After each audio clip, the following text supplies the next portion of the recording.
Okay, we're up to over 100 people, participants now, so I think it'd be a good opportunity to start this. So good afternoon and welcome to the training session in collaboration with Trowers and Hamlins, which we aim to cover the intricacies of using JCT contracts for CHIC members and partners.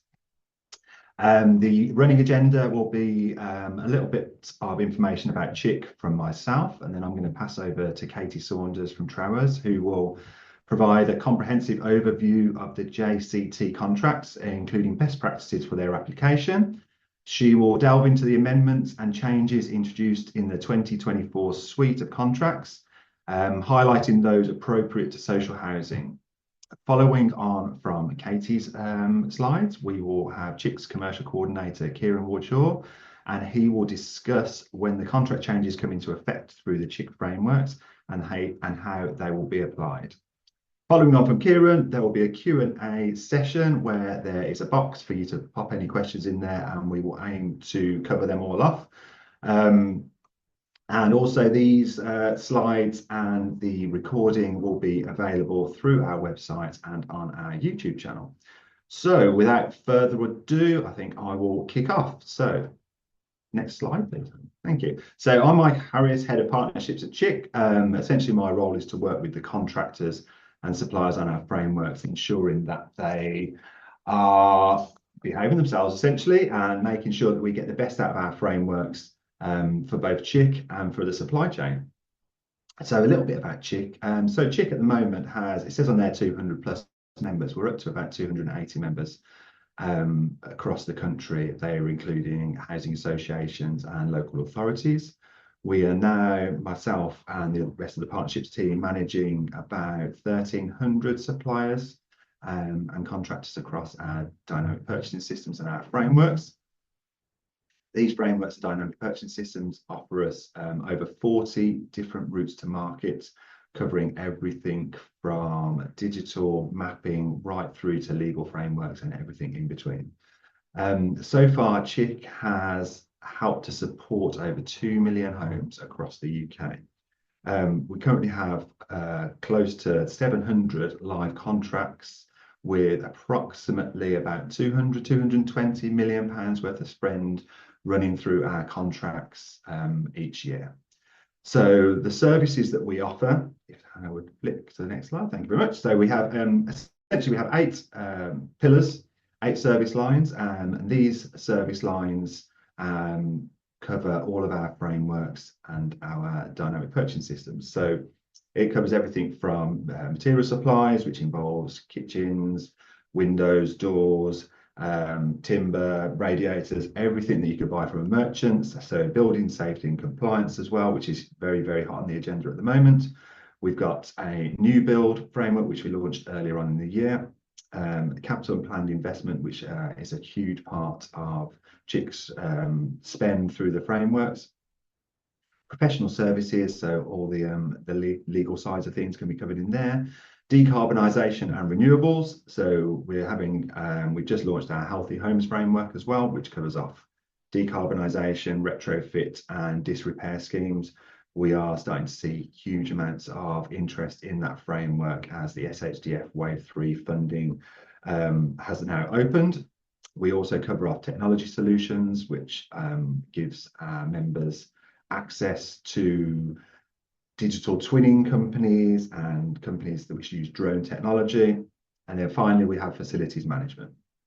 So CHIC as an organisation is spread out quite far and wide across the UK. So membership is free. We have organisations, as you can see from the map, across all 4 countries of the UK.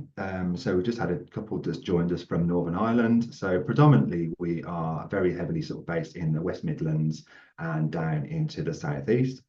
But like I say, it is a free to use organisation, and we're a not-for-profit organisation, and we make our costs through transactional fees within each of our live contracts. So as a consortium, CHIC has a number of goals. I won't read all through these, but essentially what we're aiming to do is create a suite of frameworks and DPS solutions which offer a true national coverage, covering all potential asset management requirements that our members may need. We're able to direct award contracts or run mini competitions depending on the route to market that our members wish to take. We also aim to remove the procurement headaches that potentially some of the organisations that we work with have. Essentially, we aim to reduce the complexity and the costs for both members and our suppliers. CHIC as an organisation prides itself on communication streams and the ability to learn from lessons and to collaborate with our wider supply chain partners. And we've also adapted to support the application of the new regs under the new Procurement Act 2023, which is looking to take effect in February 2025. So what is the CHIC relationship with Trowers and Hamlins? So we've been partnered with Trowers and Hamlins since 2010. We work very closely with them and rely heavily on their sector knowledge and expertise to help produce all of our CHIC JCT access agreements. We work with Trowers and Hamlins to produce bespoke material supply only contracts also. And we carry out joint reviews of current forms of contracts to ensure that they are fit for purpose and meet the evolving needs of the housing sector. We also work very closely with them to host webinars such as this one, training sessions, and we work together and we partner to exhibit at sector conferences. So without further ado, I think that's all from me. If Hannah would like to flip, and we'll go to Katie Saunders from Trowers, who's going to pick up on the contracts training for our members. Thank you very much. Thanks very much, Michael, and for the introduction. That's really marvellous. Now I just have to flick through the first bits of my slides because I don't need that lovely introduction after all. So I'm Katie Saunders, partner in our projects and construction team at Trowers. I have been, yes, with CHIC since the very start because I was involved in the programme that DLUC or DCLG at the time implemented in terms of procuring collaboratively for the Decent Homes programme back in 2006, 2007, and which is out of which CHIC was born as a procurement group. So it's great to be here today to talk about some of the things that we're doing in terms of best practice and supporting CHIC generally, and also as a response to a number of queries from members to get an update on what was happening on the JCT 24, and thought it'd be really helpful just to give that training session to every member so they could all benefit. And certainly I know that Kieran's going to talk about this, what's going to happen next in terms of updating forms of contract into the new versions. So on the next slide, this is what I'm going to cover. So the amendments, as people may have read, and if you have read them, there's a lovely sort of, you can get a tracked version so you can see what's changed from the 2016 version. I'll cover very briefly what the administrative changes are, the contract particulars which have sort of been updated, and then key things around sort of risk and liability in terms of design liability, the Building Safety Act amendments, relevant events and relevant matters, changes as a result of case law to the liquidated damages provisions, and other sort of consequential amendments in terms of payment and payment on termination. And then some of the sort of best practice elements where the JCT have felt that some of the supplemental provisions which were outside the scope of the main body of the contract should come into the main body of the contract terms and conditions, such as acting in good faith, sustainability obligations as well.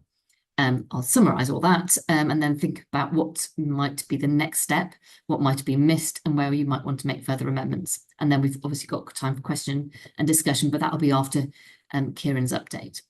So on to the next slide, which was my introduction, which you don't really need to know now, but that's us, Trowers and Hamlins. We've been working with CHIC, as I said, for a very long time. I'm delighted to be continued doing so, and obviously working with many of the members individually as well. But we are obviously a large practice covering other aspects as well as housing, construction, property and real estate law, but also commercial aspects, litigation, etc. So that's our office, those are our offices, and we've expanded probably since the days when we originally advised CHIC back in 2006, 2007 into the Far East as well as the Middle East as well. And the next slide is just a quick update about construction team. Again, that's certainly significantly expanded since I joined the practice 27 years ago. But we are obviously still very much in tune with our housing clients and working very closely with our housing public sector clients. So into the JCT. Right, next slide. So this is what it looks like now. The JCT 2024 version, design and build came out first, and that's what I'm going to focus on today. Then we've had some sort of dribbling out of the other forms contract, which you will be familiar with. We're still waiting for the measured term contract, which is in housing world of repairs, maintenance, and sort of refurb works is a very commonly used form. So look forward to receive that coming out soon. And as I said, the changes are really reflecting market and legislative changes. So changes in regulation, Building Safety Act obviously coming into force in 2022, and the secondary legislation this time last year. So that has all been included. The impact of tightening of the insurance market, particularly around the design and build contract, relevant case law, which has come into place since 2016, and also, you know, things that have happened in the world over the last few years, COVID in particular, certainly in terms of other aspects affecting the markets. The Ukraine war is obviously not specifically mentioned, but these things are now form part of relevant event and relevant matters, because of course, as many of you will know, when those things, those events happened, we didn't really have anything to turn to specifically in the standard forms of contract, and we were having to rely upon sort of no fault issues, because it was something that was out of the blue, and was not anticipated in any contract terms and conditions. So that's where we are at the moment. As I said, still waiting for the measured term contract. And the majority of the changes that I'm going to run through, which do relate to design and build, are relevant to the other forms contract as well, because the JCT has seen this as a suite. So next slide. This is just, again, bringing this up to date to say we've got some administrative amendments, making sure that you can communicate by electronic communication means. So that's provision of notices, electronic execution. DocuSign is certainly something that we use a lot. There are other methods of signing documents electronically, I expect, not branded as DocuSign, but certainly DocuSign seems to be the one that we all use. And about time to gender neutral language. I suppose seems a bit odd, and I have to say, until you actually really notice it, you realise that contractors are not always he's, and therefore also we should have they across the piece in terms of the way we operate our definitions. There are some insurance updates, and fluctuation provisions have been updated as well to bring those into line with the current market provisions. So going into sort of the sort of nub of sort of things that you may be most interested in, and this is on the next slide. This was a bit of a busy busy slide, but we've got, and the slides I will, as Michael said, we will circulate. So quite a lot of the detail that is on the slide, I won't necessarily go through it all completely word by word, but it's there for reference afterwards. So I'm sure, and you know, we're as guilty as the rest of your legal advisors in liking to amend standard forms of contract, apart from ones that we have actually drafted ourselves. But standard amendments, why do we amend the JCT forms? Well, they are generally sort of biased towards contractors. That's acknowledged. We know that that's the Joint Contracts Tribunal drafts for a contractor mark. Of course, they have plenty of employer and client representatives on that group of sort of committee members who collate the drafting, but generally, if you read them through, it is going to give a slight bias towards contractors, and therefore there is always some tendency to amend from an employer and client perspective. That's even more important in the public sector world, where you have additional obligations on you as a result of your statutory obligations and regulatory obligations as well. So whilst I would always like to use a standard form of contract without further amendment, there are some provisions that we probably still think ought to be amended. But the good news is that things that we always used to amend have now been stopped being amendments. So I think I will flag that as we go along. So design fitness for purpose. This is something that was amended We always look at the design obligations. It's really important to make sure that provides the full design and build responsibility obligation on the contractor from the outset. So this clause has traditionally been amended a lot, but what has often happened, it's been amended so much to impose what is known as a fitness of purpose obligation, which from an insurance perspective is not acceptable, and most design and build contractors will say they cannot insure that. So instead of having that debate every time you go to standard amendments to a design and build contract and have a debate about whether this is insurable or not, the JCT have said, look, let's just say this is not intended to imply fitness of purpose. And there is an actual then added obligation saying no circumstance shall the contractor be subject to any duty, obligation, or liability requires that any such design shall be fit for its purpose, which I think makes it a lot easier from the contractor's perspective to get insurance for design and build, and certainly in the timing insurance market that we've seen over the last few years, that is a helpful amendment. And just to sort of explain that in the next slide, why was this a problem? If people want to know that background, it is because that sort of the Sale of Goods and Services Act did imply fitness of purpose obligation. So when you've got the combination of the build and the design together, the idea is that would merge together to impose a fitness of purpose obligation, which is really uninsurable. It's sort of absolute obligation, as it says in that second bullet point. And that, yeah, so that this is what the case law, and I won't go into that particularly difficult to pronounce case versus Eon maybe, but that's the easy bit, is that this imposed much more onerous fitness for purpose obligations than a reasonable skill and care provision. So that's the background as to why that's not in there anymore. And as I said, at the bottom point, it says there, concerns from the contractors and difficulty obtaining insurance cover. So that's probably the smallest, but probably the biggest amendment to explain.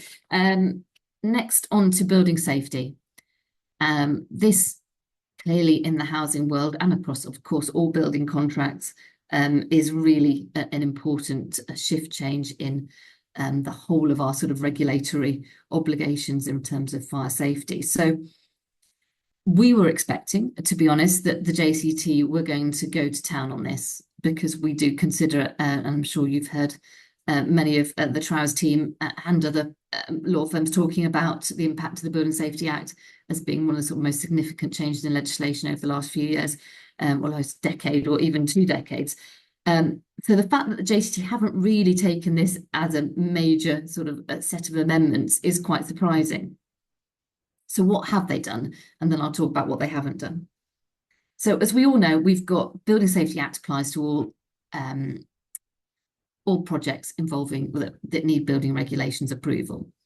There are additional obligations under the high risk buildings regulations for high risk buildings. I will go into a little bit of detail about that. But from general low rise or housing or non-housing projects, the standard Building Safety Act provisions really relate to competency around the roles of principal designer and principal contractor, and provision of information in terms of being able to understand what has gone into a building and what's onto a building, and in certain circumstances, extensions of liability periods. Again, I will explain that. So JCT is obviously covering a wide range of projects. So we're not just talking about housing, we're not just talking about high-risk buildings, we are talking about all scopes of projects, although it is acknowledged that the form is used quite a lot in the housing market. But they have just included the core provisions talking about the roles of principal designer and principal contractor. It's a very short provision in new clause 2.7.2 to provide building information in accordance with the building regulations. There is a general obligation to comply with the competency requirements, and a new requirement to ensure subcontractors also comply with the building regs, as in building safety compliance competency requirements, and then these obligations in terms of competence, compliance with relevant requirements, if the contractor's acting as principal designer, additional duties of designers, and additional duties of contractors, which all is sort of wrapped up in those competency regulations. It may well be that the JCT say, well, it's all set out in the statute. We didn't need to repeat it in the building contract itself.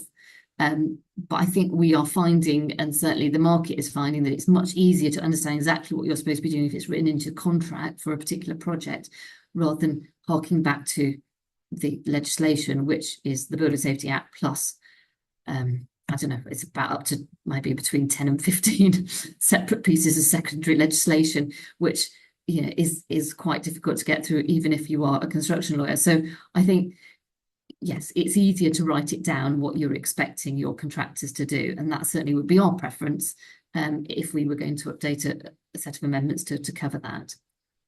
On the next slide, I'm just going to talk through some of the elements that are not covered, and I think why it might be important to cover that if you are doing works to high-risk buildings or if you are building high-risk buildings. This is a lovely slide that one of my colleagues has put together, but just sort of talks about what the issues are. And this is something I know if it's a separate session on Building Safety Act training is something you would want to cover. But this applies to, yes, buildings which you're either new or existing buildings which are over 18 metres or height, or at least 7 stories, with residential units, which of course in this, the CHIC membership is obviously a majority, lots of the members will have stock like this, or might be considering building high-rise buildings, although probably less so at the moment. But if you are building or doing works to a high-risk building covered by building regs, then you do need to go through these gateways. You need to get sign-off before you start works, and you're very familiar with this, I'm sure. You've got to get sign-off from building control before you even, before you get planning, and then you've got to get sign-off before you start works, and then you've got to get sign-off when you've completed those works. So what we have suggested is that you should have that process set out in a building contract if you're undertaking works to high-risk buildings. So it's very clear about who's doing what, who's applying for those approvals. Is that the client? Is that the contractor? Is the contractor acting as principal designer and coordinating that? And if not, who else is doing that? So it's particularly important from the client point of view, that because if it's not the contractor that you're expecting to do that, then the responsibility falls back on you as the employer. So if you are expecting contractors to take on those responsibilities under the gateways regime, you need to write, we recommend you need to write that into the contract. And if you're using standard form JCT 2024, it won't be in there, but you will have to write it in. On the next slide is another element which is not covered again, which surprised us, but I think it's because the JCT is used for projects other than housing. But under the Building Safety Act, we have an extended liability period implied for anything that's has for defective premises, which is to do with dwellings, of course, so that if you have a defective dwelling, essentially there is an extended period to claim, bring a claim beyond the 12 years that you would normally have, up to 15. Well, it's even longer than that. Some new dwellings completed after the 28th of June, it says on the slide there, 15 years. So again, we expected the JCT to add this in as something saying whatever limitation period applies, whether that's for under Defective Premises Act or other limitation periods under the Limitation Act, but they haven't put that in. So the answer is it would be nice to have that in, because then it was, again, clarity about the extensions of the liability period. I expect they haven't put that in, as I said, because not every JCT contract is going to be for dwellings. The other aspect that is another issue under the changes to the Building Safety Act is that, as you know, sometimes you can get a building liability order landed on you, even if you weren't the original client of the building contract, if you're an associated company. And so what we have recommended is that let's make that clear at the outset from the contractor's perspective. We might all be hit by a building liability order. It might be hit on us as the original client, but it might be one of our associated companies or a sister company, in which case we would expect you to support us and certainly be able to bring a claim if there was an issue in respect of the contractor's work on that. So the point there is JCT does not address this. So quick summary of what's missing on Building Safety Act, and then I'll go back to what is in there.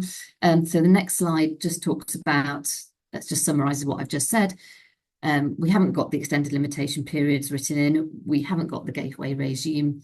We haven't got the detail around golden thread, which again applies to high risk buildings only, and the mandatory occurrence reporting, again, high risk building only.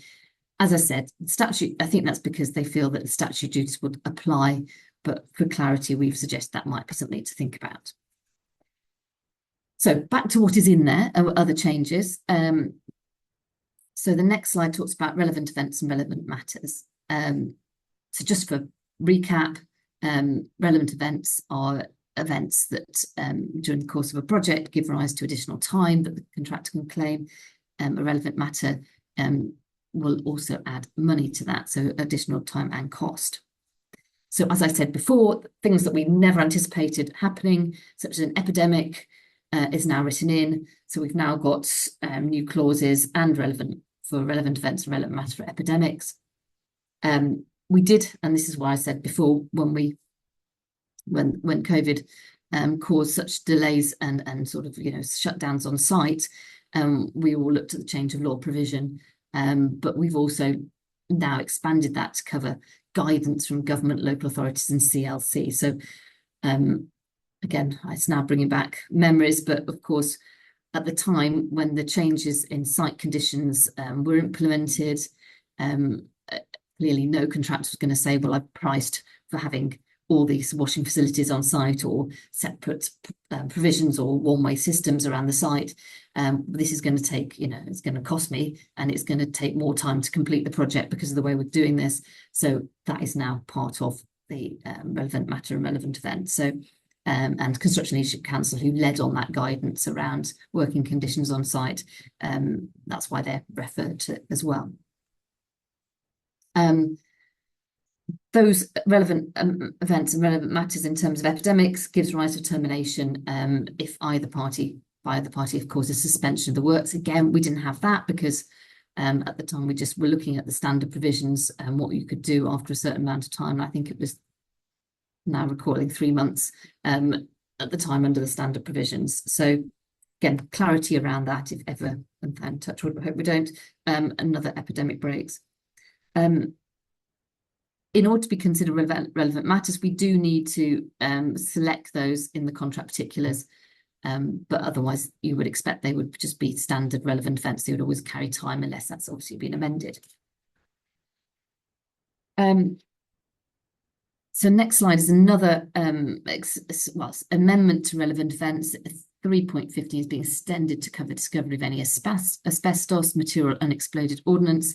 So this often is amended anyway in the JCT form by legal amendments. So this is just saying that, again, try and use best endeavours not to disturb the material. There's a reporting aspect, and then discovery under these 315 is also a relevant event and relevant matter.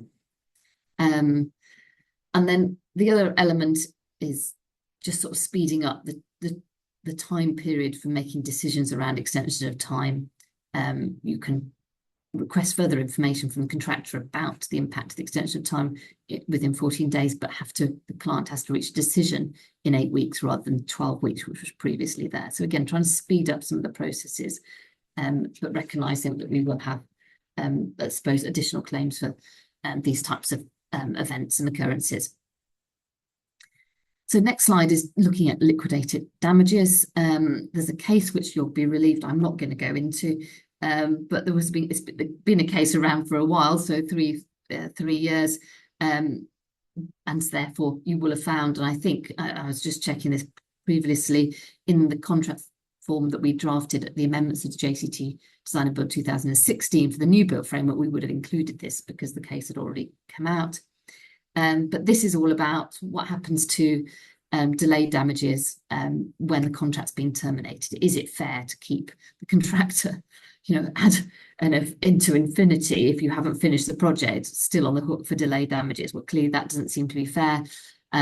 So what happens is that liquidated damages apply up to the termination of the contract, but not after that. So this is basically saying this is putting a sort of fairness provision back on to benefit the contractor, really, so they wouldn't be under an ongoing obligation to pay delay damages, even if the contract had terminated. If the client is still suffering loss as a result of the termination, the delay that the contractor has caused, provided it is still linked, then there's ability to claim that under general damages, but it's unlikely. So I think what you have to, if in the situation where you may be in a pretty difficult situation anyway, because there's been something substantially happened on site, the contractor is in breach, so therefore they are liable for LADs. At some point, you obviously need to draw a line and terminate. And once it's been terminated, then your recourse is through general damages after that. The next slide, sorry, I know I'm whizzing through this, but we do want to make sure we've got a chance to pick up questions at the end. This is just a bit of a recap. This is what payment procedure looks like. This is all implied by the Housing Grants Construction and Regeneration Act. Payment process, and it's obviously embodied in forms of contract. You always need to have a due date and a final date for payment, says the Act. And this is how it operates in the standard JCT provisions. So you have a valuation, 7 days, and then you have a due date. Then you've got to provide payment notice within 5 days. Then there's a 14-day period to make payment. Now, those periods of time are often varied because in both public and private sector world, the 14 days from the due date to the final date is quite a tight time frame to pay, and also having to give a pay less notice at least 5 days before that. It puts quite a lot of pressure, as you can see, between the due date and the final date. If you've got some idea, you need to assess those costs and decide whether you need to pay less. So that's often extended to sort of 21 days, 28 days. In public sector world, we can't extend that too far because then we'd be falling foul of the prompt payment obligations under the procurement regulations of 30 days. So, but certainly this is the sort of shortest time frame you'd expect to see it, which is under the standard JCT. Just to recap on that on the next slide, this is what we talk about in terms of the notices. This hasn't changed. The things that have happened has changed is payment on termination, which has changed. So you have an interim application, obviously, or payment application. They consider the contract says this is what I think is due, how it's been calculated, any further information. Then, as a client, employer issues a payment notice saying this is what I think you're due to be paid, and that starts the clock ticking when we amend the contract in terms of the due date. And then you've obviously got the ability to be able to adjust up until 5 days before the final date for payment. So what has changed? So the actual payment structure hasn't changed, apart from obviously we usually amend some of those time periods to give a little bit more time to make it more fit in with housing associations and local authorities' payment periods. On the next slide, we have got some amended timeframes for what happens on termination. So as I said, whilst the interim payment regime has not changed, there is a new procedure for payment on termination. There is a new definition of termination payment. So this is actually probably the biggest amendments that we've seen, to be fair, in the whole of the sort of thing. It was this whole new massive great clause 8.13, which talks about the termination payment. But now we've got some different timeframes depending on how the contract has been terminated. And I will just run through those on the next slide. So, as I said, these slides are intended for reference post the seminar now. So 8.75, if you're terminating, that's for a contract default, insolvency, or breach of the public contracts regulations. In that point, the due date for payment of the sort of the final payment on termination is 2 months after the date of completion. If it's the employer's decision not to complete the works, which is 8.8.2, again, we've got a 2-month period, but that's 2 months after the last date of the 6-month period for termination. So we've sort of got a bit of a longer period there. And then 8.12.4, which is really where the contract is terminated, or there's been a no-fault termination through the public contracts regulations. Then we've got a due date which starts at which is the last date for issue of the employer's account. So that's sort of more in the employer's control in terms of when you're issuing your final account. The others just give those sorts of, I suppose, steer on when those dates are going to be triggered. And then we've got this new definition of a termination payment notice. So this is on the next slide. And that's really where we're talking about amounts that are still outstanding. And that could be from the employer to the contractor, or if it's a negative where we've actually paid out more and the contractor owes, then it's from the contractor to the employer. And there's a whole process there, as you can see, for how you can give notice about those termination payments, a process for a pay less notice, a whole process then about when that's finally due for payment. And we've got, as I said, the longest clause of amendments in the in the updated amendments 8.13, all about that.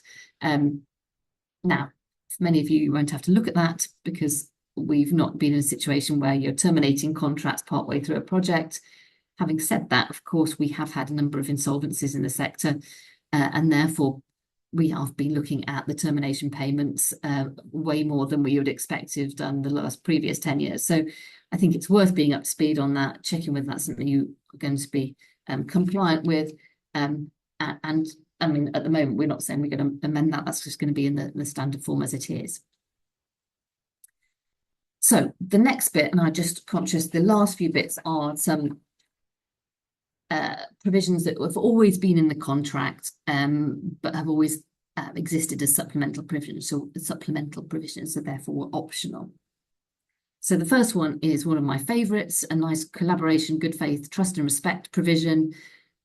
This was always a supplemental provision, but now it's come into the main body of the contract as a new Article 3, with an obligation to work collaboratively and cooperatively in a spirit of trust and respect. It's very similar to, for those of you who work with alliancing forms contract, very similar to the terminology and wording within that.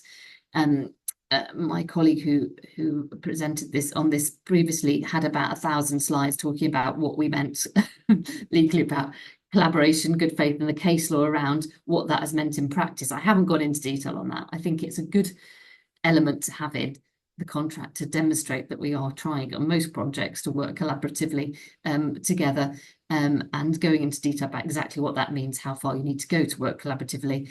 I think we all know what that means. If you do want the detail and the background on the case law on how far you need to go, how much money you need to put in to do that, then I'm very happy to provide that information. But I think we accept it and we will work with it. Similarly, and the next provision, which is sorry, it's on the next slide, in order to avoid going straight into litigation or arbitration, there's a precursor to this saying, please can we all try and resolve disputes through senior executive meetings.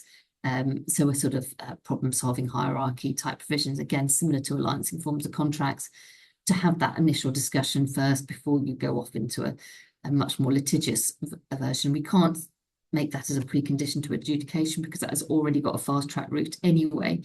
But certainly I think that's a good move to say we're principle, we're all trying to work collaboratively together. And if we do have a problem, we're going to refer it to senior executives before we go prancing off to litigation and spending lots of money on legal fees. So that's a good thing. Next one is sustainability. Again, no one's going to deny this is a good thing to have in a contract. It used to be in the supplement provisions, now in the main body. I think in our view, it doesn't go far enough because it's just saying it's a sort of encouragement to suggest improvements in environmental performance and sustainability, but it's not really taking it beyond sort of into a design obligation.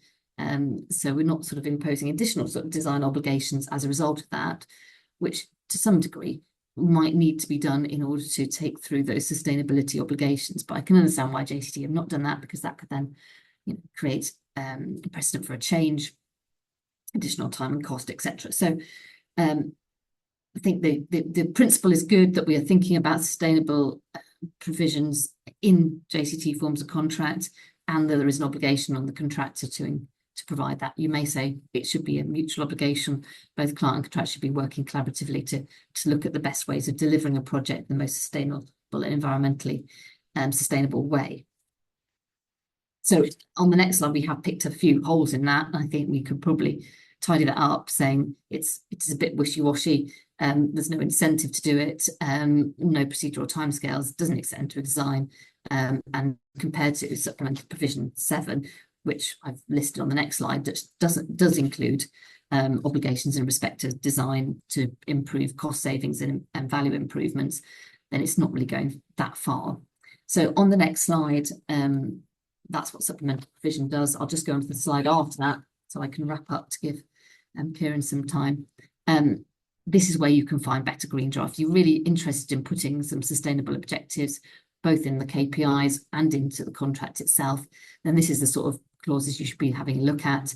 And on the next slide, there are even more where the Chancery Lane project, where a lot of lawyers have come together to put together all best practice drafting around improving sustainability objectives within building contracts.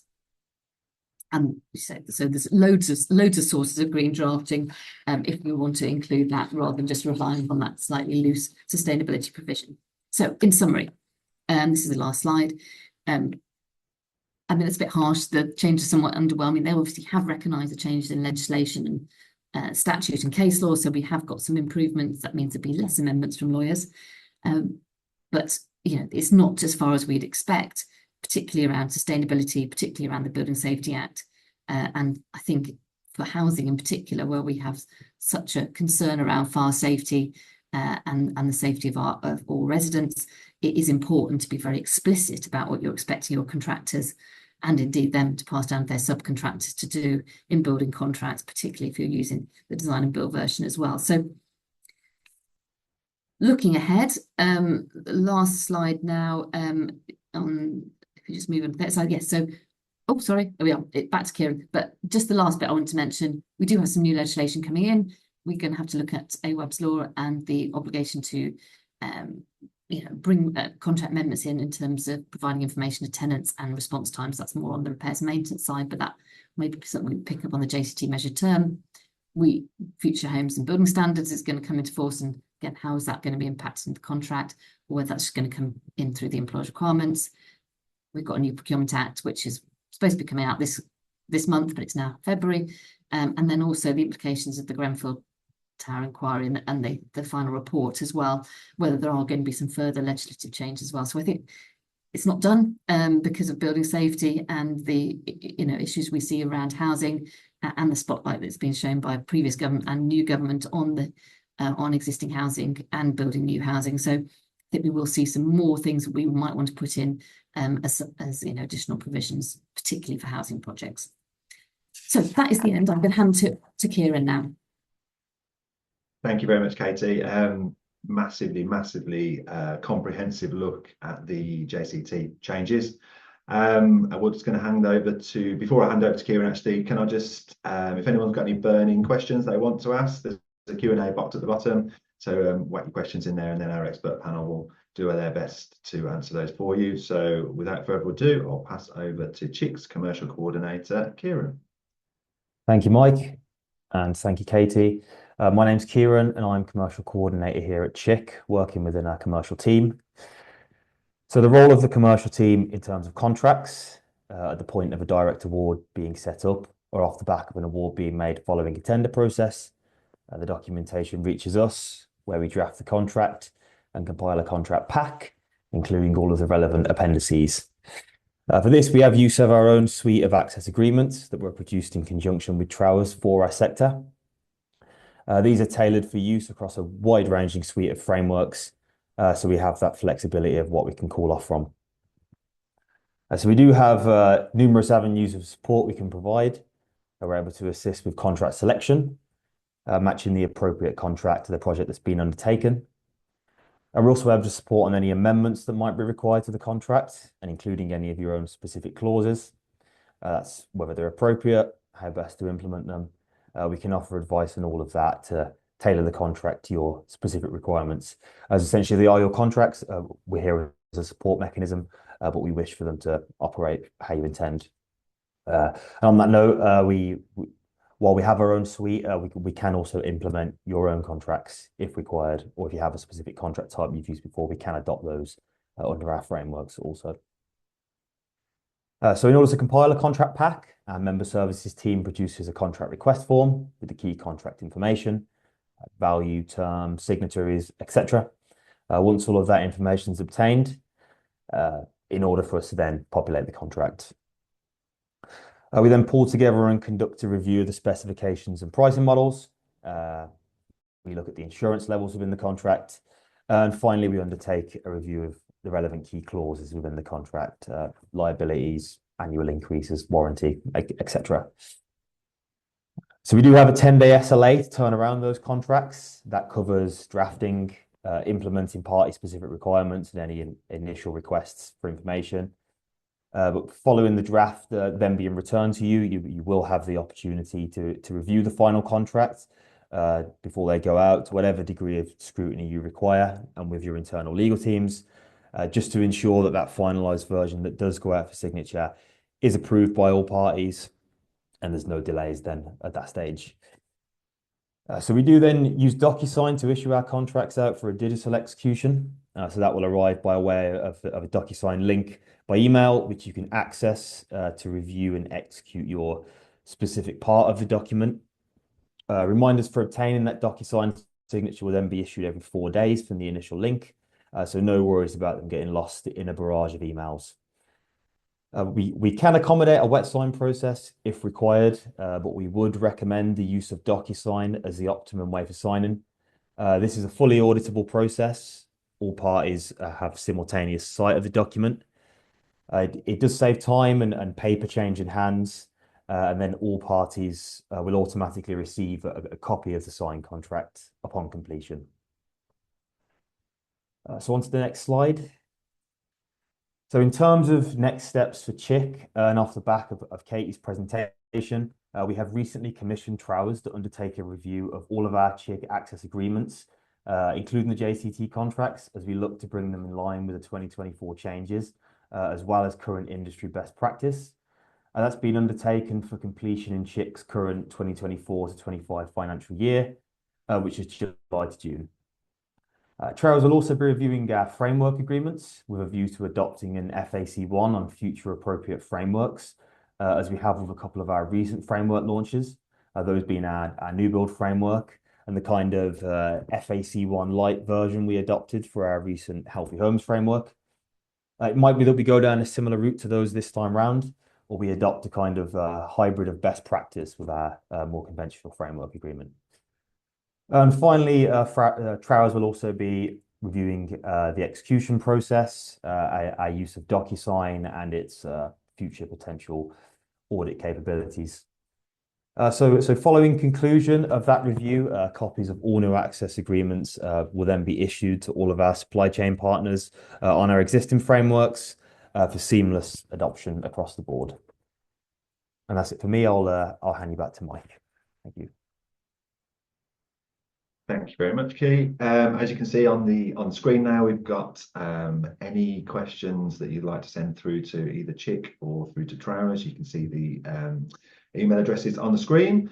We do have a few questions actually that we need to go through, so I'll crack on. We've got about 7 questions. Anything that we don't manage to get done in the time frame now, we'll answer, and we'll get that back over to whoever's answered that. So let's start at the top. So how does JCT Contracts handle joint names policies, specifically the measured term contract? Can these be avoided? I'm not sure. Katie's straight in there. Well, yeah, I mean, I'm not going to give a great answer. I mean, it hasn't changed. That's one good thing, is that from whatever 2016 said, it's exactly the same. They haven't changed that in the 2024 version. I get your point. If we're talking about measured term, it's going to be well, it's joint named assurance by the employer of existing structures, which is what we're talking about. So on a measured term basis, how does that operate? You know, you've got the client, the housing association, local authority insuring the property, and the contractor is going in to do works. What bits are they insuring? It is a real conundrum. Are you going to insure everything and add it to your policy? Or I think maybe the question is are you expecting the contractor to take out some works insurance for the element of the area that they're undertaking works in? So I don't know whether that was answering the question. It hasn't changed. It's still the same in options, insurance option C in both the JCT design and build and the measured term. I agree, it doesn't, probably the undertones that doesn't massively work that well if you have maybe self-insured properties or whether you have, ability to take out a joint names insurance policy to add in those works for repairs and maintenance or refurb works. Fantastic. That takes us on very nicely to the next question, which is potential significant damages caused on site by a contractor. What notification needs to be done under JCT? So I think this sounds like there's been probably material breach, something caused pretty seriously on site. So yeah, clearly you need to be running through the material breach obligations provisions in the contract. But under in the new JCT version, you probably need to be like, is this a dispute? Are you actually in argument about this, or are you actually going to immediately notify of breach and implement the sort of the termination route, or are you going to look at some mitigation and sort of performance review based on KPIs trying to rectify that? So yes, you need to get the advice on what the issue is, expert determination on what the damage and loss is, and decide then the fault and whether it's a ground for termination. You're going to sort of go to the nuclear option on that, or whether you're going to look at a process for sorting things out and sort of a performance review. So on to the next one. Can we still use the current 2016 JCT versions? And should we be looking at varying our existing contracts to reflect recent changes in legislation? Yeah, that's a really good question. I see that's come from Catherine. So first of all, yes, the JCT don't seem to be saying we're pulling this off the shelves just yet. So 2016 is still around. And any amendments to 2016 will still operate absolutely fine. The things that you might want to be changing, and we've had to sort of exercise over the last few months where some people decide we haven't been ready to move on to 2024, or we haven't had the forms of contract published yet, is to just update current 2016. And the things that we'll be looking at is mainly Building Safety Act, the reverse VAT provisions, which now I'm thinking we haven't even got those in our new JCT form, but reverse VAT is relevant in terms of contractor payment, and some of the implications of the Building Safety Act in terms of limitation periods should be added. So those are things that you can do maybe in a sort of de minimis amendments before you feel ready to move on to 2024 version.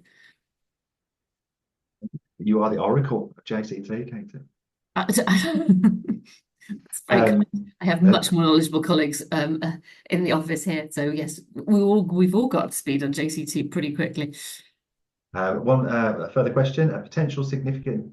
Oh no, I've done that one. Sorry, apologies. We are using a housing management system where individual jobs are issued to contracts by means of a work instruction. What is the definition of an order under a JCT contract, and should we be defining what an order is? Yeah, this is a brilliant question. So under the JCT measured term, sort of the order is you place, it's an order under the contract is, and certainly in order to make sure that the order that you place is the same as the order you link into your housing management system, you really need to link the two together and say, this is the order, and each order is for individual tasks that are going to be undertaken in your residence properties. So I would always recommend, if you are using housing management system, you're very clear that that individual order is, that's what you mean by an order. Otherwise, you could be into a scenario where the order is just a bulk order for the whole entirety of repairs to your housing stock for the next 10 years. Is that, so you want to decide whether you're going to place an order for everything or very, very small orders through the housing management system. That sort of drip feeding of orders or making it much on a small scale is helpful when there is a problem, because of course you're just scaling back from the orders you may have placed or that are outstanding. Whereas if you've placed one massive order for, the next 10 years, it's much more difficult to wind back from that if you feel there's a performance issue. So I think tie in what you actually mean by an order and write that into the contract, and think about how you want to minimize your risk if you've got a new contract potentially, instead of placing orders for big volumes of work to start off with. Scale that back to smaller values. Got a couple more questions that are specific to CHIC, which I think Kieran might get an opportunity to answer that. So we are currently running a contract with CHIC. We have selected a contractor that is new to CHIC, and I believe it is their first time CHIC have used them. We are almost at contract signing, and they have returned the contract, essentially rewriting the JCT amended contract. This has now delayed the process. When CHIC onboard a contractor, are contractors aware of which contracts CHIC use, i.e. JCT measured terms? Yeah, so for our framework tenders, we do issue out and make contractors aware of the suite of frameworks that we use under that tender.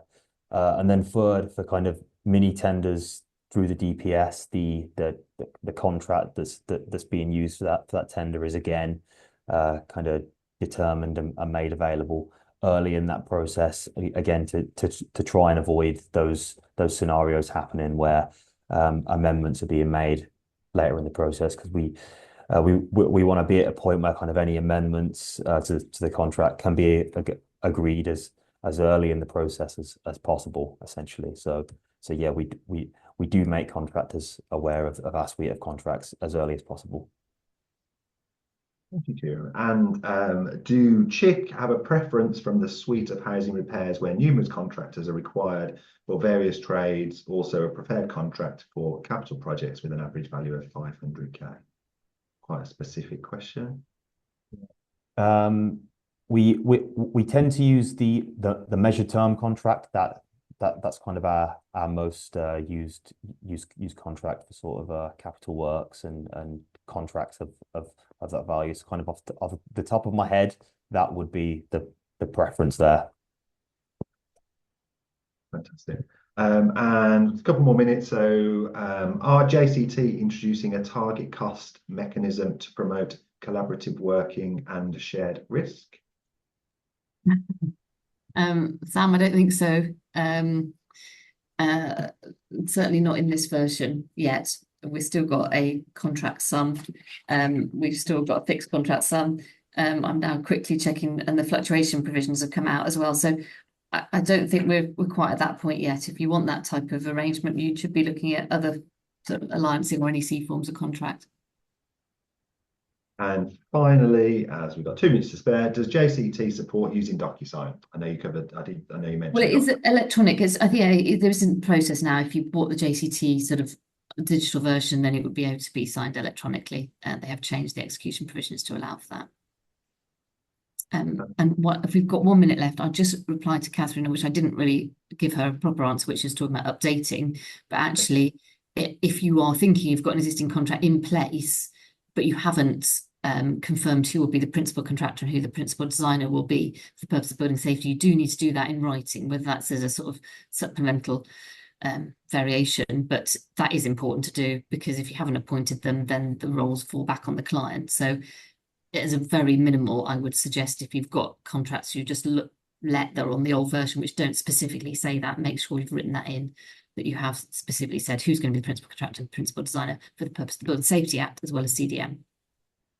And one final question, we've got about 30 seconds. I know this is about JCT contracts, but I have a question with regards to JC Measure Term Contract 2016. One of our contracts is enabled to get call regarding terrorism cover as a standalone insured item, so they asked to be remove this requirement from the contract. Is it okay to do that, and should we replace it with another clause?